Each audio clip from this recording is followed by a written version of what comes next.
पाकिस्तान की एक मशहूर अदाकारा मोमना इकबाल और एक ताकतवर सियासी शख्सियत और दरमियान में वो कहानी जो सोशल मीडिया पर आग की तरह फैल गई। धमकियां, सियासी दबाव, इदारे खामोश और फिर वो मोड़ जिसने सबको चौंका दिया। नाज़रीन जरा सोचें, पाकिस्तानी शोबिज़ की तारीख में ऐसे कितने केसेस हैं जहां अदाकारा ने आवाज उठाई और फिर कुछ ऐसा हुआ जो कोई नहीं चाहता था। सना, कंदील बलोच, कराची के फ्लैट में वो मर्डर, ये कहानियां हमें याद दिलाती हैं कि जब शोबिज़ और सियासत आपस में टकराते हैं तो नतीजा कभी सादा नहीं होता। आखिर तक मेरे साथ रहिएगा, पहले पूरी कहानी को समझते हैं ये कैसे शुरू हुआ सारा कुछ। मोमना इकबाल ने इंस्टाग्राम स्टोरीज पर पहली बार ये मामला पब्लिक किया। उन्होंने दावा किया कि पाकिस्तान मुस्लिम लीग नून से वाबस्ता MPA मोहम्मद साकिब चद्दड़ उन्हें ऑनलाइन हरासा कर रहे हैं, साइबर बुलिंग कर रहा है, जहनी दबाव डाल रहा है और जान से मारने की धमकियां भी दे रहा है। ये सुनकर खुद से पूछें, एक अदाकारा ने FIA को बताया, NCCIA को बताया, पंजाब पुलिस को बताया और फिर क्या हुआ? कुछ भी नहीं हुआ। मोमना ने खुद कहा कि सियासी असर रसूख की वजह से कोई कार्रवाई नहीं हुई। ये कोई नई बात नहीं है, पाकिस्तान में ये खेल बड़ा पुराना है। जब ताकतवर शख्स के खिलाफ शिकायत दर्ज होती है तो इदारे अचानक बहरे हो जाते हैं। फिर मोमना ने वो कदम उठाया जो कम लोग उठाते हैं। बराह रास्त मरियम नवाज से अपील कर दी। उन्होंने कहा कि गैर जानिबदार तहकीकात करवाएं, ताकत के गलत इस्तेमाल को रोकें, मुझे और मेरे खानदान को तहफ़्फ़ुज़ फराहम करें। लेकिन कहानी यहाँ और पेचीदा हो जाती है। मोमना ने यह भी दावा किया कि मरियम नवाज के दफ्तर से वाबस्ता कुछ अफराद ने केस को खामोश कराने की कोशिश की।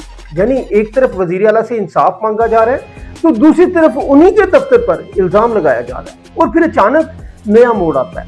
मोमना ने एक नई पोस्ट में कहा कि फौरी एक्शन लिया गया और मरियम नवाज का शुक्रिया अदा किया।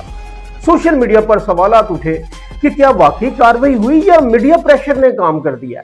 और दूसरी तरफ से साकिब चद्दड़ के वकील ने प्रेस कॉन्फ्रेंस की और कहा कि दोनों के दरमियान 2020 से जाती ताल्लुकात हैं, शादी तक बात पहुंची थी और अदाकारा ने माली और समाजी फायदे भी हासिल किए, करोड़ों के फायदे हासिल किए। अब सवाल यह है कि सच क्या है, कौन सच बोल रहा है? मैं आपसे वो बात करता हूं जो असल तज्जिया है। पाकिस्तानी शोबिज़ और सियासत का मिलाप हमेशा खतरनाक रहा है। याद करें कंदील बलोच, जिसने आवाज उठाई, सोशल मीडिया पर ताकतवरों को चैलेंज किया और फिर अपने ही घर में कत्ल हो।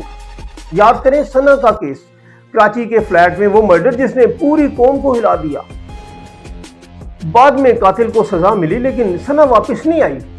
और वो इन्फ्लुएंसर्स जिन पर जानलेवा हमला हो गए, जिनकी जिंदगियां तबाह हुई सिर्फ इसलिए कि उन्होंने गलत शख्स को ना कहा था। लाहौर, फैसलाबाद, इस्लामाबाद, बड़ी स्टोरीज हैं। ये पैटर्न समझे, पहले धमकी, फिर इदारे खामोश, फिर सोशल मीडिया पर वार, फिर जाती ताल्लुकात के दावे ताकि मुतासरा की साख खराब हो। ये वही पुराना खेल है जो ताकतवर कमजोर के खिलाफ खेलता है। लेकिन इस बार फर्क ये है कि मोमना इकबाल ने वक्त पर आवाज उठाई, सोशल मीडिया पर मामला पब्लिक कर दिया और लाखों लोगों की हमदर्दियां हासिल कर दी। यही वो चीज है जो शायद उसे महफूज रखेगी। अब आगे क्या होगा? NCCIA ने नोटिस लिया है, दोनों फ्रीकैन को तलब किया गया है, डिजिटल शवाहिद मांगे गए हैं। मोमना की बहन रिमशा इकबाल बतौर वकील केस लड़ रही है, लेकिन कानूनी तौर पर अभी कोई फैसला नहीं आया। तमाम दावे, इल्जामात और जवाबी मौक़िफ़ की सतह पर है। और सबसे बड़ा सवाल जो सब पूछ रहे हैं, क्या इंसाफ मिलेगा या ये भी उन केसेस में शामिल हो जाएगा जो वक्त के साथ साथ खामोश हो जाते हैं या खामोश करवा दिए जाते हैं? तो अब सवाल आपसे है, क्या आपको लगता है कि मोमना इकबाल को इंसाफ मिलेगा? क्या पाकिस्तान में कोई आम और ताकतवर सियासतदान के खिलाफ जीत सकती है? और सच क्या है, हिरासानी या जाती तनाज़ा? नीचे कमेंट में अपनी राय लाजमी दीजिएगा और ये वीडियो उन सबको शेयर करें जो इंसाफ चाहते हैं। लाइक करें, शेयर करें और सब्सक्राइब जरूर करें। हमारे साथ रहें क्योंकि यहाँ हर आवाज को आवाज मिलती है। अपने दोस्तों का, फैमिली का बहुत ख्याल रखिएगा, अपने इस चैनल का भी। अल्लाह हाफ़िज़।